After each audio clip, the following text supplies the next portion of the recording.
क्या हाल है दोस्तों, कैसे हैं? मैं हूं बिलाल और हम सीख रहे हैं लैंडग्राफ। आज की वीडियो में हम जानेंगे नोड्स के बारे में और इसके साथ साथ ऐड कंडीशनल एज फंक्शन के बारे में जानेंगे, जिसकी मदद से हम कंडीशन की बुनियाद पे अपने वर्कफ्लो को कंट्रोल कर सकते हैं।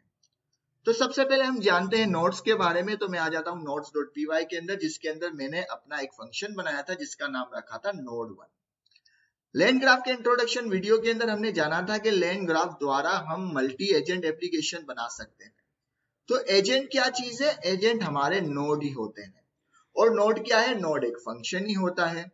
सबसे पहले हम अपने एजेंट को, यूं कह दो नोड को, बिल्कुल सिंपल कर देते हैं फ्लो को समझने के लिए। मैं एलएलएम को मिटा देता हूं और यहाँ पे आउटपुट के अंदर एक मैसेज टाइप कर देता हूं, welcome, I am node one dot dot dot. Save कर दिया मैंने अपने एजेंट को, यूं कह दो मैंने अपने नोड को बिल्कुल सिंपल कर दिया। अब मैं एक और एजेंट बनाना चाहता हूं या एक और नोड बनाना चाहता हूं। मैं इसको करता हूं कॉपी। कॉपी करने के बाद मैं इसको यहाँ पेस्ट कर देता हूं और इसके साथ साथ इसको रीनेम कर देता हूं node2 और इसके आउटपुट को भी चेंज कर देते हैं node2। सेव कर दिया और एक और नोड बनाते हैं या एक और एजेंट बनाते हैं। मैंने इसको दोबारा पेस्ट किया और node1 को रिप्लेस कर दिया node3 और इसके आउटपुट को भी चेंज कर दिया node3 और सेव कर दिया। हमने क्या किया? मल्टी एजेंट बना दिए या यूं कह दो मल्टी नोड क्रिएट कर दिए और सेव कर दिया। जब भी हम नोड क्रिएट करेंगे तो हमें उसे ग्राफ बिल्डर के रिकॉर्ड के अंदर भी लाना पड़ेगा या ग्राफ बिल्डर को बताना पड़ेगा कि भाई हमने ये नोड बनाए हैं, तो आप अपने रिकॉर्ड के अंदर इसको ले आओ, जिसके लिए एक फंक्शन है एड नोड का। तो हम आ जाते हैं अपनी main.py के अंदर और यहाँ पे सबसे पहले इसको इंपोर्ट करते हैं। मैंने कहा नोड भी हमने बनाया है और नोड 3 भी हमने बनाया है, तो आप जो है इसको ऐड कर दो। और यहाँ पे हमने लिखा था this is my add node function. तो इसी के अंदर हम ग्राफ बिल्डर के रिकॉर्ड के अंदर ले आएंगे कि हमने कुछ और नोड्स भी बनाए हैं या हमने कुछ और एजेंट्स भी बनाए हैं, तो काइंडली आप इनको ऐड कर दो। तो मैं क्या करता हूं, इसी को, इसकी कॉपी बना दी और 1 की जगह लिख दिया मैंने 2 और यहाँ पे मैंने कर दिया नोड 2 और इसी तरह यहाँ पे हम कर देते हैं नोड 3 और इससे बता देते हैं नोड 3। तो हमने क्या किया? हमने 3 एजेंट बना दिए और तीनों एजेंट को हमने ग्राफ बिल्डर के अंदर ऐड कर दिया ऐड नोड फंक्शन द्वारा। यहां तक बात समझ में आ गई? बिल्कुल क्लियर। और सेव कर दिया। अब मैं क्या करता हूं, अपना वर्कफ्लो बनाता हूं और वर्कफ्लो में बनाना चाहता हूं कंडीशन की बुनियाद के ऊपर, कि मैं कोई कंडीशन लगाऊं जिसकी बुनियाद के ऊपर मेरा वर्कफ्लो मूव करे कि आया नोड 1 के पास जाने के बाद, मतलब नोड 1 को जब मैं फायर कर दूं, नोड 1 को चला दूं या नोड 1 तक पहुंच जाऊं, उसके बाद मैं कंडीशन की बुनियाद के ऊपर या तो नोड 2 के ऊपर चला जाऊं या नोड 3 के ऊपर चला जाऊं। ये किस तरह बनाएंगे? इसको बनाने के लिए मैं दोबारा आता हूं नोड के ऊपर और एक और नोड बनाते हैं। मैं कहता हूं डेफ कंडीशनल नोड, आप जो मन करे वो नाम रख सकते हैं और यहाँ पे कॉल करते हैं, इसको स्टेट पास करेंगे, वही स्टेट होगी है। और यहाँ पे मैं बनाऊंगा कंडीशन। अब कंडीशन बनाने के लिए यहाँ पे मुझे कुछ एक रैंडम नंबर चाहिए, तो हम एक रैंडम नंबर जनरेट करते हैं। उसको पहले हम इंपोर्ट करते हैं, इंपोर्ट फ्रॉम रैंडम, इंपोर्ट करो रैंड इंट। ठीक है, ये इसका एक फंक्शन है जो कि हमें कोई वैल्यू जनरेट करके देगा। तो यहां पे मैं कहता हूं गैस नोड के भाई कौन से नोड पे जाना है और इसको कॉल करते हैं रैंड इंट और इसको मैं कहता हूं कि आपको 2 ही वैल्यू जनरेट करनी है, 1 से लेके 2 तक। अब ये या तो 1 जनरेट करेगा या फिर 2 जनरेट करेगा। ठीक है, तो इसके द्वारा हम इस पे कंडीशन लगाते हैं। मैं कहता हूं इफ गैस नोड अगर बराबर है 1 के, ठीक है, रिटर्न कर दो, क्या रिटर्न कर दो? नोड 2। अगर हम यहाँ पे आए, हमने नोड 2 का क्या नाम रखा था? हमने इसका नाम रखा था ये, इसको रिटर्न कर दो नोड 2 को। और मैंने कॉपी किया, कॉपी करने के बाद इसको पेस्ट किया कि भाई अगर गैस नोड 1 हो तो उसको नोड 2 रिटर्न कर दो, अदरवाइज रिटर्न नोड अंडरस्कोर 3 और सेव कर दिया। हमने कंडीशनल नोड बना दिया या कंडीशनल फंक्शन बना दिया जिसपे हमने कहा कि अगर रैंडम नंबर जनरेट होता है 1 तो आपको रिटर्न कर देना है नोड 2, और अगर रैंडम नंबर जनरेट होता है 2 तो आपको रिटर्न कर देना है नोड 3। सिंपल फंक्शन है। सेव कर दिया। सेव करने के बाद वही काम करते हैं। चूंकि हमने एक नया नोड बनाया है या नया फंक्शन बनाया है तो हमें सबसे पहले इसको रिकॉर्ड में लाना पड़ेगा। किसके? ग्राफ बिल्डर के। तो मैं यहाँ पे कहता हूँ graph builder dot add node करो। भाई हमारे नोड को ऐड करो और इसका पहला आर्गुमेंट पास करेंगे। हम कहेंगे इसका नाम है कंडीशनल नोड और इसे पास कर देंगे कंडीशनल नोड। यहाँ पे मैंने इंपोर्ट नहीं किया इसलिए सजेशन नहीं आ रही, तो पहले इसको इंपोर्ट कर देते हैं कंडीशनल नोड। इसको कॉपी भी कर देते हैं और इसको यहाँ पे पास कर देते हैं ताकि उसके रिकॉर्ड में आ जाए। सेव कर दिया। यहां तक बात समझ में आ गई। अब हम अपना फ्लो बनाते हैं।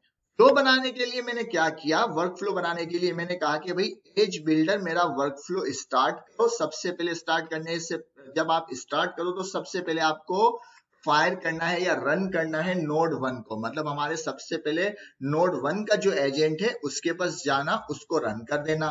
ठीक है भाई, उसने कहा ओके मैं ये काम कर दूंगा। उसके बाद क्या करें भाई? उसके बाद मैंने कहा graph builder dot add conditional edge. अब मैं आपको कंडीशन बताऊंगा। क्या कंडीशन बताऊंगा? मैंने कहा जब आप नोड 1 को रन कर दो या नोड 1 वाले एजेंट के पास होकर आ जाओ, उसके बाद आपको एक फंक्शन चलाना है। कौन सा फंक्शन चलाना है? यही कंडीशनल नोड चलाना है। ठीक है, यही कंडीशनल नोड आपको चला देना है।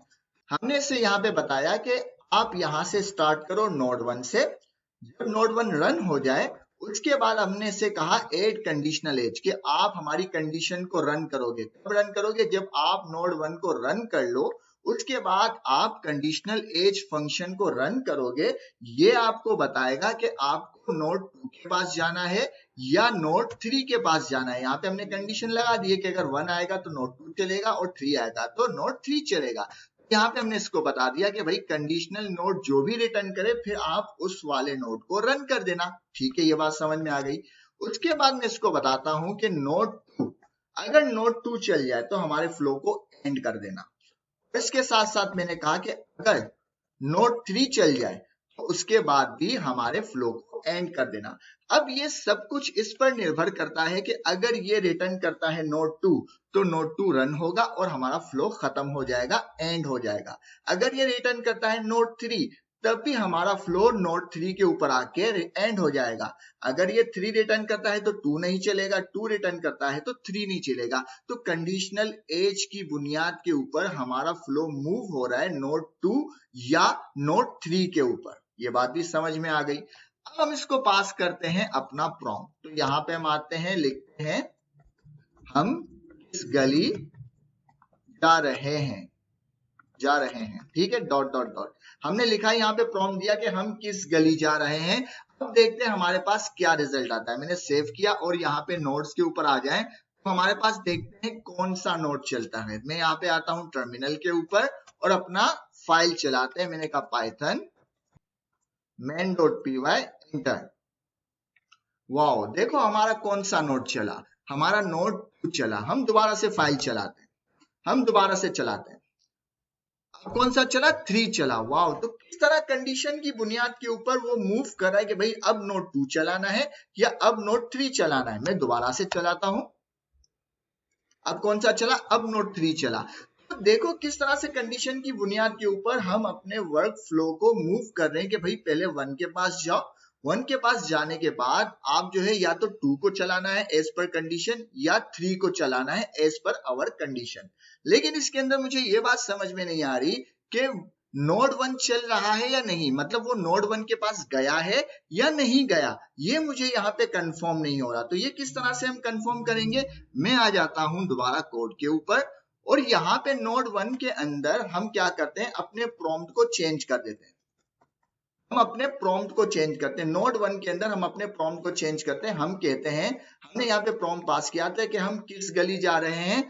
हम यहाँ पे प्रॉम्प्ट चेंज करते कि हम भी उसी गली जा रहे हैं नोड 1 से होते हुए डॉट डॉट डॉट। सेव कर दिया। अब मैंने यहाँ पे क्या किया, सिर्फ ये कंफर्म करने के लिए कि पहले वो नोड 1 के पास जा रहा है या नहीं जा रहा। जब अगर वो जा रहा है तो वहां पे मैंने अपने प्रॉम्प्ट को मैनिपुलेट किया और मैनिपुलेट करने के बाद फिर उसको फ्लो में आगे भेज दिया कि भाई ये वाला प्रॉम्प्ट ले जाओ, ताकि हमें कंफर्म हो जाए कि वो कहाँ जा रहा है। ठीक है, मैंने इसको सेव किया। सेव करने के बाद अब देखो क्या होता है, मैंने यहाँ पे क्या पास कर रहा हूँ, प्रॉम्प्ट। मैं इसको प्रॉम्प्ट पास कर रहा हूँ, हम किस गली जा रहे हैं। ठीक है, मैंने इसको प्रॉम्प्ट पास कर दिया कि हम किस गली जा रहे हैं। जब ये नोड 1 के पास जाएगा, जब ये नोड 1 के पास जाएगा तो वहां पे हमारा प्रॉम्प्ट मैनिपुलेट हो जाएगा। मैंने इसके प्रॉम्प्ट को यहाँ पे चेंज कर लिया कि भाई जब नोड 1 के पास प्रॉम्प्ट आ जाए हम किस गली जा रहे हैं, तो वहां पे इसको मैनिपुलेट कर देना, हम भी उसी गली जा रहे हैं नोड 1 से होते हुए। भाई ये प्रॉम्प्ट चेंज कर दें। अब देखते हैं क्या होता है। मैं दोबारा आता हूँ टर्मिनल के अंदर और इसको क्लियर करता हूँ। अब चलाते हैं दोबारा हम अपनी फाइल को, सिर्फ ये कंफर्म करने के लिए क्या वो नोड 1 से होते हुए जा रहे हैं या डायरेक्ट जा रहे हैं। यहाँ पे देखो हमारा प्रॉम्प्ट क्या आ गया, हम भी उसी गली जा रहे हैं नोड 1 से होते हुए। तो इससे हमें ये पता चला कि वो पहले नोड 1 के पास जा रहा है प्रॉम्प्ट, फिर वही प्रॉम्प्ट मैनिपुलेट होके या अपडेट होके नोड 3 के पास चला गया एज पर आवर कंडीशन। मैं दोबारा चलाऊं कि अगर नोड 2 के पास भी जाता है या नहीं जाता। मैं दोबारा चलाता हूं, अब भी 3 के पास चला गया, दोबारा चलाते हैं। नहीं तो 2 के पास भी जाएगा, दोबारा 3 के पास चला गया, दोबारा चलाते हैं। मुस्तकिल ये 3 के पास जा रहा है, तो मैं दोबारा चलाता हूँ कि जब तक 2 के पास ना आ जाए तो हम देख लेते हैं कि भाई 2 मुस्तकिल 2 के पास नहीं जा रहा, भाई ये 3 के पास ही जा रहा है, लगता है 1 से नाराजगी है। तो हमने क्या किया, हमें यहाँ पे ये पता चल रहा है इस पर कंडीशन कि वो पहले नोड 1 के पास जा रहे हैं, उसके बाद वो एज पर कंडीशन 3 या 2 के ऊपर मूव कर रहे हैं। तो यहाँ पे मैंने एक चीज और सोचने की है कि हमारा जो ये स्टेट है वो बिल्कुल सेम है। ये जो स्टेट है ये वही स्टेट तमाम फ्लो में गुजरता है। अगर यहाँ पर आ जाए, मैंने इससे कौन सा प्रॉम्प्ट पास किया, मैंने इसको एक प्रॉम्प्ट पास किया, मतलब अपनी स्टेट के प्रॉम्प्ट को अपडेट किया या अपनी स्टेट के प्रॉम्प्ट को पास किया। ये स्टेट हमारे तमाम नोड के पास सेम जा रही है, मतलब वो आ गई है स्टेट कि हम भाई कौन सी गली जा रहे हैं। तो नोड 1 के पास वही स्टेट आई, लेकिन यहाँ पे हमने अपनी स्टेट को चेंज कर दिया। सेम स्टेट है लेकिन उसकी प्रॉम्प्ट की वैल्यू को सिर्फ हमने चेंज कर दिया। तो जो चेंज किया वही वैल्यू आगे चली गई, वही वैल्यू अगले नोड्स के पास चली गई या हमारे फ्लो में आगे चली गई एज पर कंडीशन 2 या 3 के ऊपर। दोबारा एक बार हम चला के देखते हैं कि नोड 2 चल जाए। अब देखो नोड 2 चल गया, तो अब उसने वैल्यू चेंज कर दी। तो इससे हमें सिर्फ ये कंफर्म हो रहा है या मैं ये कंफर्म करना चाह रहा था कि जो हमारी स्टेट है वो हमारे जितने भी नोड है उन तमाम नोड में ये स्टेट हमारी कॉमन है। वही स्टेट हमारे तमाम फ्लो के अंदर घूमती है और किसी भी फ्लो में किसी भी पॉइंट के अंदर हम अपनी स्टेट को चेंज कर सकते हैं, मैनिपुलेट कर सकते हैं, अपडेट कर सकते हैं एज पर आवर सिनेरियो। अब हम इसको समझते हैं एक और बात। हमने यहाँ पे ये जान लिया नोड क्या होते हैं, नोड एजेंट होते हैं, एजेंट ही नोड होते हैं और ये एक फंक्शन है। अब यहाँ पे हमने लास्ट वीडियो के अंदर अपने LLM को यूज किया था जो कि जनरेटिव AI गूगल का था। इसी तरह दूसरे नोड के अंदर आप जो है ओपन AI का मॉडल भी यूज कर सकते हैं या किसी और का मॉडल यूज कर सकते हैं। इसी तरह मुख्तलिफ नोड या मुख्तलिफ एजेंट के अंदर आप मुख्तलिफ मॉडल को यूज कर सकते हैं और इसके साथ साथ उनको आपस में कम्युनिकेट कर सकते हैं और कंडीशन बेस के ऊपर उनको फ्लो के अंदर घुमाकर अपने प्रॉम्प्ट को या अपने काम को और ज्यादा बेहतर रिजल्ट्स के तरफ ले जा सकते हैं। और ये कंडीशन जो है आप जो LLM की बुनियाद के ऊपर भी कर सकते हैं या किसी कंडीशन की बुनियाद के ऊपर भी कर सकते हैं, जो कि अभी हमने प्रैक्टिकल करके देखा। तो उम्मीद है आपको वीडियो पसंद आई होगी। पसंद आए तो लाइक करें, शेयर करें, सब्सक्राइब करें। मिलते हैं नेक्स्ट वीडियो में। अल्लाह हाफिज।